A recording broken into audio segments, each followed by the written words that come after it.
last post was regarding squatting and how there's a misconception that somehow when we squat, if the knees coming past the toes were to happen, that some impending doom will occur.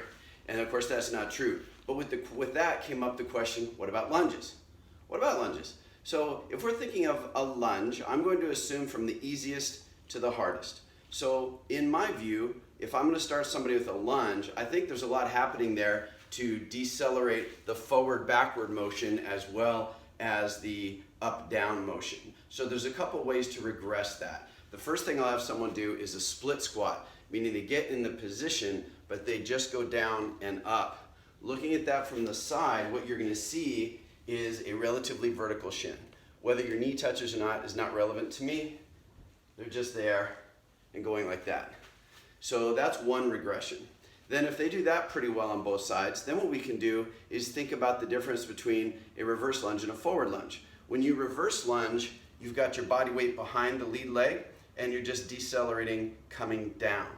When you do a forward lunge, your body weight is coming towards that lead leg, not away from it, and you have to decelerate forward momentum in addition to the up-down piece. So to me, I think this style of a lunge is easier than this. And then of course we progress from body weight to some resistance. I've got a couple dumbbells over here, each one weighing 500 pounds. And so now with a symmetrical load, I can do either forward or reverse lunges. Or if I want to get really cute, I can blend them and do a reverse and a forward and then just switch legs whenever I decide. Another variation to that, we'd have load just on one side. So when I do that, it's symmetrical there, asymmetrical there, switch hands, same deal. You can, in addition to that, add on to it with the complexity, depending on what tools you have. If you know me, you know I love these ultimate sandbags because of all the things you can do to amplify what you can do with a lunge. So with this one, you hold these handles, and now what I'm going to do is I'm not going to hold them in a relaxed fashion. I'm going to take advantage of a little quirk with our nervous system, and I'm going to squeeze them really hard. If I squeeze them really hard, more muscles turn on away from my hand. The other thing I'm going to do is take advantage of these handles that are shoulder width and try to tear them apart left to right, right to left. That's going to activate more muscle on the back half of my body.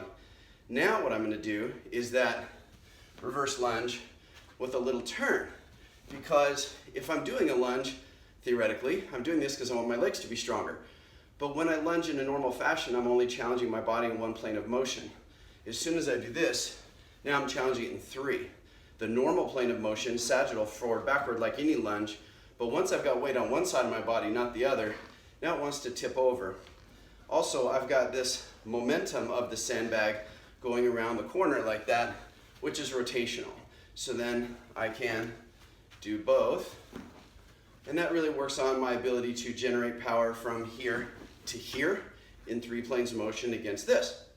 Now, I can advance it further by doing it forwards. Now, it's like this. Again, I'm still trying to crush the handles, I'm still trying to tear the bag, and I'm just directing it like so. So regarding your lunges, you've got a whole spectrum of ways you can go about doing that. There's many other variations with the sandbag that I didn't bother showing, but think of, if lunges are hard for you, regress to a split squat until that gets pretty easy. And then your next move would be a step back or reverse lunge.